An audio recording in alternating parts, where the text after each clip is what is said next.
Kalau istrinya baik, anaknya pasti baik. Betul. Tapi kalau suami baik, anak belum tentu baik. Betul. Kita ulang sekali lagi, bisa? Kalau istri baik, anak pasti baik. Tapi kalau suami baik, anak belum tentu baik. Mana contohnya? Nabi Nuh alaihi salam. Nabi Nuh itu baik apa enggak baik? Baik, tapi anaknya anak durhaka, namanya Kan'an, gara-gara istrinya tidak baik. Makanya bapak, kalau istri bapak tidak baik, oh, inilah.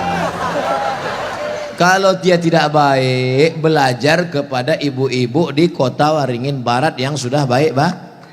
Ajak kursus kemarin. Ini orang baik-baik semua nih. Suaminya tidak baik, namanya Azar, tapi anaknya justru jadi orang baik. Siapa anaknya? Ibrahim. Ibrahim itu bapaknya tidak baik, tapi emaknya perempuan yang baik. Akhirnya apa yang terjadi? Anaknya menjadi anak yang baik. Anak yang baik. Makanya ibu, kalau ada suami ibu yang agak-agak seperti Fir'aun, sabar-sabar. Pulang dari sini, bang, insya Allah aku tetap sabar bersamamu, bang, sampai kau ditenggelamkan di Laut Merah, bang. Karena kata Ustadz Somad tadi, insya Allah anakku akan menjadi baik. Suami ibu boleh jadi tak baik, boleh jadi dia perampok, boleh jadi pecandu narkoba, boleh jadi dia sakau, tapi ibu masih ada satu harapan. Anak yang ibu kandung, anak yang ibu didik, anak yang ibu berikan akhlakul karimah, dia yang akan menjadi pelindung penaung. Di tengah malam dia akan berdoa, Rabbighfirli wali walidayya warhamhuma kama rabbayani shaghira. Maka ibu jangan berputus asa. Kadang banyak ibu-ibu ini putus asa, pulang ke rumah suami selingkuh, mabuk, langsung pergi ke kamar mandi, minum teh botol. Minum super pel. Enggak mati. Seminggu setiap ngomong bubuih.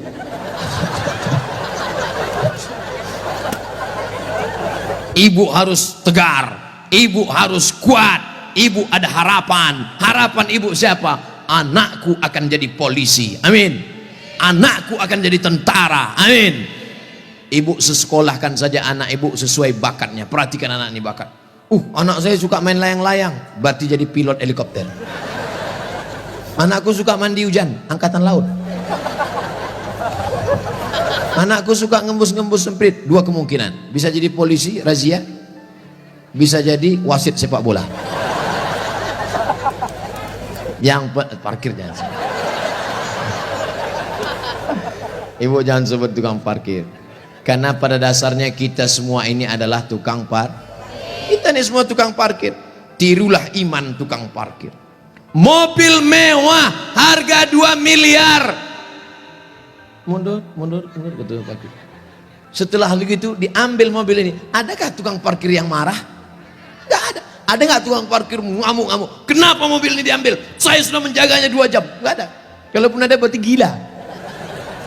Kita itu juga di dunia ini sama seperti iman tukang parkir. Mobil itu titipan, rumah itu titipan, anak itu titipan, kebun itu titipan. Kita hanya menjaganya di dunia, dan setelah itu kita akan mati. Ada yang punya kita? Tidak. Makanya bapak, berapa banyak bapak ketika istrinya meninggal, dia nggak ada nangis. Pas ditanya, bapak nggak nangis? Titipan Pak Ustaz. Ustadz ini ceramah nggak enak, pas giliran mati istri aja. Oke, sekarang kita balik. Berapa banyak ibu-ibu yang imannya sudah mantap, dia menganggap ini semua titipan, hilang tidak apa-apa, meninggal suaminya, dia tegar. Ibu nggak nangis, titipan Pak. Tapi ada satu ibu menangis, papa, jangan kau tinggalkan mama sendiri, Pak. Pas ditanya sama tetangga, ibu nangis kenapa? Warisan dikit. Tapi itu tidak ada di Kobar. Jauh di sana, jauh di pinggiran-pinggiran Pangkalan Bun. Yang di sini semuanya baik-baik, betul? Ibu menerima mereka bukan karena hartanya, tapi karena mereka mampu membimbing ibu dan anak-anak mencari ridho Allah Subhanahu wa taala. Ibu yang malam ini datang menggendong anak, ibu yang malam ini datang menyusukan anak, insya Allah anak itu yang nanti akan menjadi pemimpin-pemimpin bangsa di masa depan. Makanya ibu sabar-sabar. Berapa kali ibu diusir dari majelis karena anaknya menangis. Betul? Mau akad nikah, aku nikahkan engkau dengan anakku dengan mahar seperangkat alat sholat.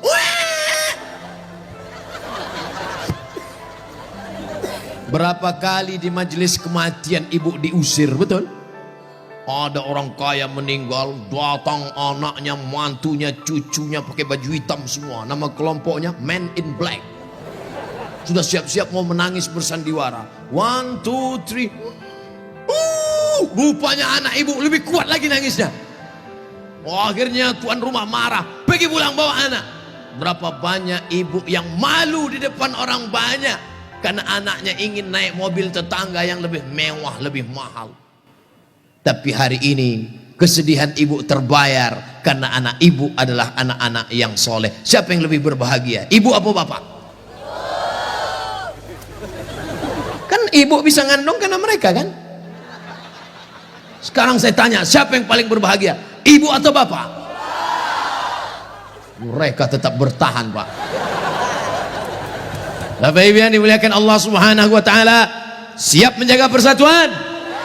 Jaga persatuan, karena negeri yang kita bangun dengan indah ini akan jadi hancur berkeping kalau tidak ada persatuan dan kesatuan. Betul? Maka persatuan ini sama seperti tiang gawang. Kok Ustaz tiba-tiba ingat tiang gawang? Itu tiang gawang. Itu tiang gawang. Ibu jaga gawang, jangan sampai kebobolan. Bapak striker, penyerang. Papa, silakan kau pergi sejauh mata memandang, tapi di hari petang kau harus membawa uang. Untuk apa? Untuk anak-anak kita, supaya dia tidak makan riba, makan haram. Striker tidak pernah diejek oleh kiper. Kiper tidak pernah marah-marah. Apa kata kiper? Hei striker, kok enak aja di sana, tolong gantian kau jaga sini. Tidak ada, karena mereka sudah siap bagi-bagi bagi tugas. Ceramah di tanah lapang, Ustadz Somad. Ceramah di stadion, Ustadz Somad. Ceramah di TV, Ustadz Somad. Ceramah di YouTube, Ustadz Somad. Tapi yang ngajar di pesantren, yang ngajar di ma'had, yang ngajar di sekolah, para habaib dan ulama, kami udah bagi-bagi tugas. Makanya Habib ulama nggak pernah ngaji. Apa itu Somad itu? Ceramahnya di lapangan aja. Apa itu Abdul Somad itu? Ceramahi ibu-ibu aja, Ustadz gatal. Kita udah bagi-bagi tadi. Makanya nonton jangan sepotong-sepotong. Kesana 45 menit, kesini 45 menit, belum, sebentar lagi habis. Masya Allah, tabarakallah, masih lama rupanya. Saudara yang dimuliakan Allah Subhanahu wa taala, di tempat laki-laki Abdul Somad bicara 3, bersama, jaga persatuan kesatuan. Yang kedua, ramaikan masjid dengan sholat berjamaah. Yang ketiga, makmurkan masjid dengan belajar agama, fikih, hadis, tafsir. Siap mengamalkan yang 3? Yang perempuan, yang pertama, ibu jangan sedih, ibu jangan depresi, hadapi masa depan, didik anak-anak menjadi anak-anak yang soleh dan solihah. Ada pondok pesantren di Kobar, tamat SD. Sebelum SD jangan sedih, kasihan. Ingusnya 12. Kalau 11 itu biasa, bengkok. Belum sampai hati. Ustadz Somad dulu pesantren, saya masuk pesantren taman SMP, kegedean. Yang paling bagus taman SD, masuk pesantren. Siap memasukkan anak ke pesantren taman SD? Janji. Ibu ingat, ibu punya uang banyak, belikan dia gadget, belikan dia motor, belikan dia mobil. Dia kaya, dia banyak uang, dia ganteng, dia cantik, tapi dia sakau, gemetar, sakit, gak ada gunanya. Makanya benteng terakhir menjaga anak-anak kita adalah pondok pesantren. Tapi pesantren ini kadang-kadang nasib bak kerakap tumbuh di batu, hidup segan mati tak mau. Santrinya 1000, WC-nya 10. Ngantrilah santri-santri, wajahnya biru, menahan serangan. Maka ceramah saya di Palembang, Ustadz Abdul Somad, saksikan hari ini sumbangan 52 unit. 52 unit apa Kiai? WC. Mantap, bagus, itu yang perlu. Maka yang kaya-kaya datang besok pondok pesantren. Nggak ada gunanya pengajian banyak-banyak, mubazir. Innal mubazirina kanu ikhwana syayatin. Orang mubazir saudara setan. Kalau ada orang kaya tidak peduli pesantren, kalau ada orang hebat pejabat tidak peduli pendidikan agama, mubazir. Setan tidak menggoda dia lagi. Pas setan menggoda, ayo masuk neraka, kata setan, nggak usah bro, dia saudara kita.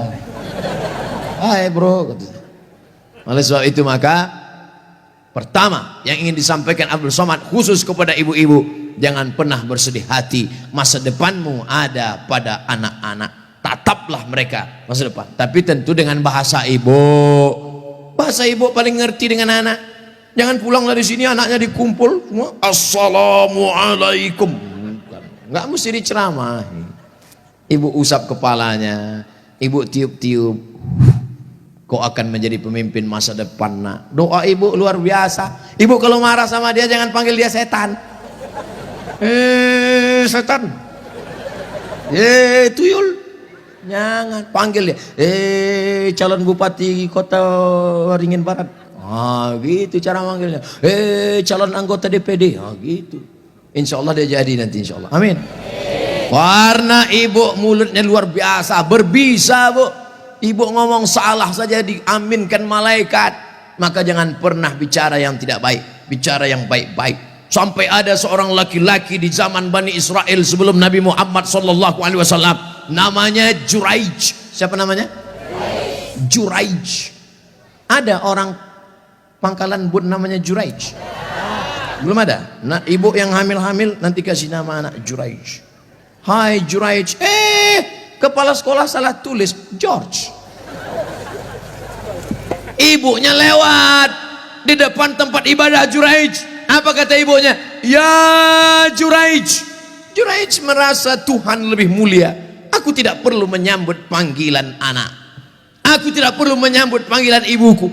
Dipanggil kedua kali. Ya Juraij. Juraij mengatakan Tuhan lebih mulia. Ngapain aku menyambut ibuku? Panggilan yang ketiga. Ya Juraij.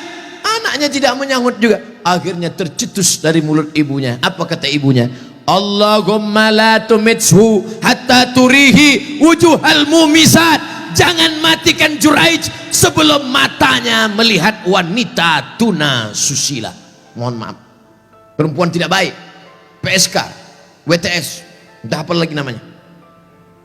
Dikabulkan Allah. Tidak lama setelah itu ternyata ada seorang perempuan pengembala kambing. Hamil, bukan kenyang. Hamil, ditangkap, ditanya, hei perempuan, siapa suamimu? Siapa yang menghamilimu? Perempuan itu menjawab, Juraij. Yang menghamili saya adalah Juraij. Kira-kira masuk akal nggak Juraij menghamili perempuan yang nakal ini? Tidak, bukan dia, tapi fitnah. Dipertemukan Juraij dengan perempuan nakal. Rupanya Allah hanya ingin mengabulkan doa si ibu. Kata si ibu, jangan matikan Juraij sebelum matanya melihat wanita tuna. Akhirnya matanya memang betul-betul melihat wanita tuna susila. Melihat, padahal tidak mungkin ahli ibadah ketemu dengan wanita tuna susila. Kalau Satpol PP ketemu wanita susila memang bisa. Razia maksudnya. Mohon maaf Pak Satpol PP. Ini Juraij, orang soleh. Akhirnya ketemu, mengaku, siapa yang menghamilmu? Ini Juraij. Ditangkap Juraij, difitnah Juraij. Ternyata kau jahat Juraij. Kerjamu ibadah, rupanya pekerjaanmu di balik ini semua menodai pengembala kambing. Dihancurkan tempat ibadahnya, hancur berkeping. Kata Juraij, jangan bunuh aku sebelum anak ini lahir.